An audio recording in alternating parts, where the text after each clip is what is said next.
Anyway, I'm gonna cap these asses. I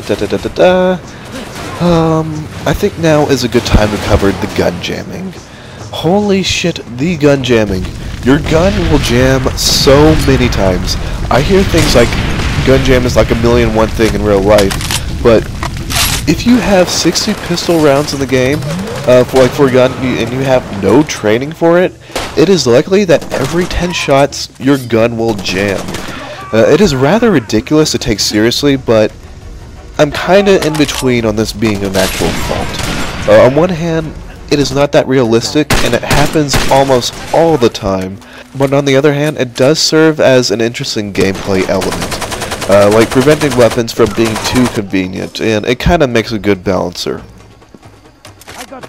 Okay, so you guys can come out now. We should probably run the fuck away. Guys, come on. They're coming for us.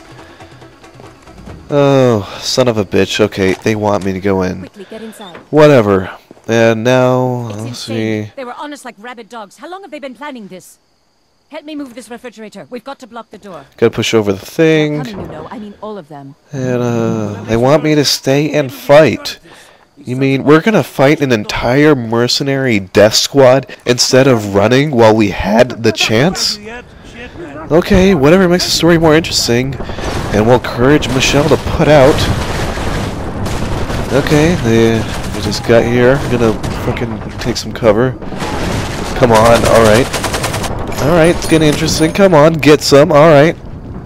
Alright, I can take you guys. Man, you guys are dying like little bitches. I can take all of you on.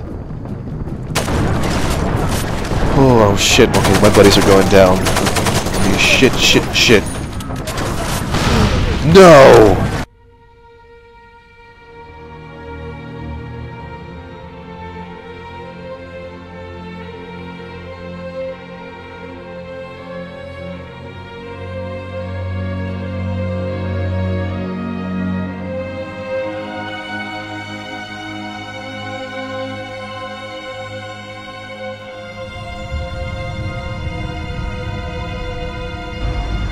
Oops, fired my gun. Shit, okay, maybe she'll make it or something. Maybe she's still alive. And, fuck. God damn it, I died! Shit. No. Oh, come the fuck on! You got to be shitting me. All of my buddies just straight up died. I mean, the few characters that this game actually has, I thought that the very few friends that I have would warrant some worthwhile emotional investment. But pardon me for thinking that they would play a more significant part in the story. I mean, this game just really just gave like a total fuck you to me. So it turns out that buddies only have a few functions. They do not in fact add to the story, they instead only serve a few purposes. The first one is that they add an alternate way to complete objectives, which we already know.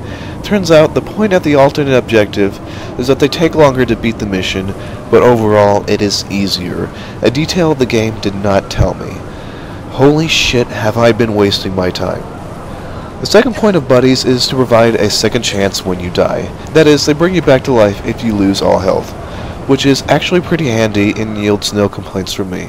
I really do not like how one of the first characters you'll meet is this intriguing sort of guy that looks like he was inspired by the Heart of Darkness, yet the designers didn't bother to make anybody else even notably interesting. It really is quite bad that they have a way to make this game more tedious with the alternate missions, which thankfully are in fact optional since you don't have to worry about the story changing at all. This is good because the game is quite tedious already, because you have to drive everywhere you go. I mean, everywhere. And don't believe for a second that you can drive somewhere in about 1 or 2 minutes. I'm talking 5 or more minutes, and let me tell you that it adds up. Even if the objective is in the same area, it is boring and tedious to drive somewhere when you do it for the 50th time. you're going to spend most of your time driving over the same boring areas.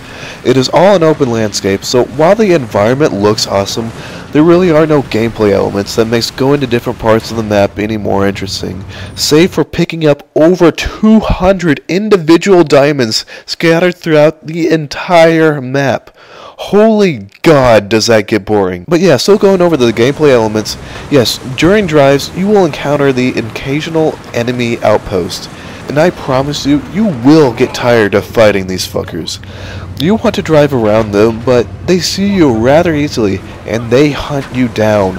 They always hunt you down. This gets annoying because first off, there really is no challenge. If you can take down a few outposts, chances are you can take them all out. Secondly, you are not rewarded at all for killing them, because all you really are doing is surviving. I mean, the thrill can only go so far before it gets boring after the billionth time.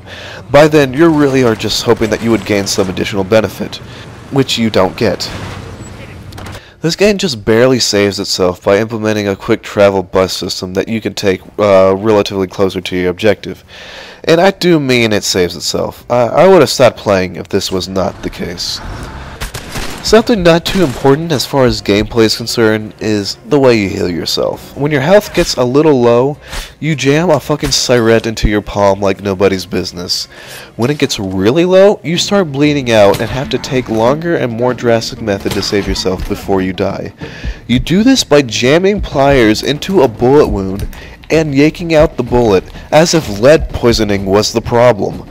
I think this is more hilarious more than anything. It is certainly more hardcore than using a typical instant health pack, and it does add more suspense since it takes time for you to heal yourself.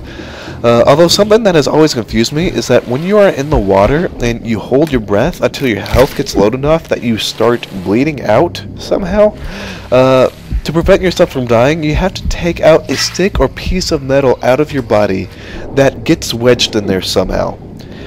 You can do this as many times as you want. How it gets lodged in there is beyond me. I just think it's funny. Okay, so you heard me complain about the game. Now I'm going to go in depth with the story. You see me roll in, get my ass kicked, get back up, kick some ass, and all of my friends get fucked up. Now we continue on and hope things get a little more interesting. Well, guess who is our savior? That's right, this douchebag again.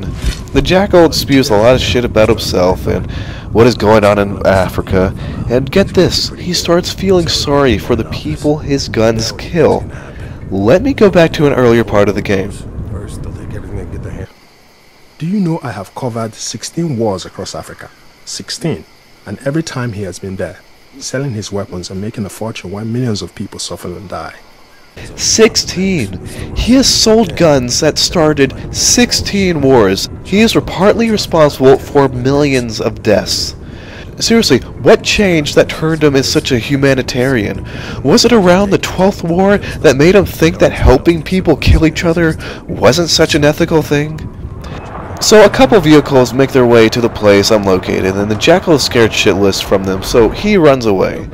A guy I used to work for hires me to kill a guy that almost killed me and killed all of my buddies. That works for me. If any of you guys play this game, enjoy this part because this mission is the most satisfying. I mean, this bastard killed all of my friends and almost killed me, including my potential girlfriend. Bitch, I wanted to get laid with somebody not infected with AIDS, or is a man, or black. Hey, I got preferences. So you do that, and it turns out that there is a second part of the world. Normally this would make things more interesting, but really it is a rehash of the first world, with nothing added to make it more exciting. And you do the exact same thing you did in the first time around. Take missions from both sides, there is zero real story progression, and there is still lots of fucking driving. Something stupid I want to comment on. Later you get assassination missions, but these are different. You actually are killing off leaders of the factions. So after you killed everybody protecting them, they surrender like little pansies. Wrong answer, dipshit.